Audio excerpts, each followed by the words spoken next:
یہ ہے مقبوضہ بلوچستان۔ آج جمعرات 26 دسمبر سال 2024 ہے۔ بلوچستان ٹوڈے سے آج کے علاقائی خبروں کے ساتھ میں ہوں آپ کا میزبان الیاس بلوچ۔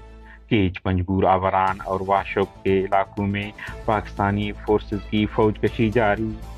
ہوشاب دوسرے دن بھی لاپتہ افراد کی بازیابی کے لیے سی پیک شاہراہ کو بلا کر دیا گیا۔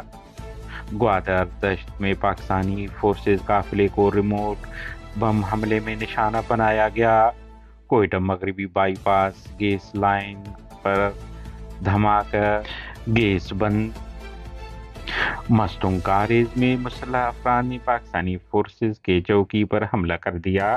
کوئٹہ سمیت بلوچستان کے مختلف علاقوں میں قابض پاکستانی فورسز اس کے اثاثوں، مخبروں سمیت 9 مختلف حملوں کی ذمہ داری قبول کرتے ہیں۔ BLA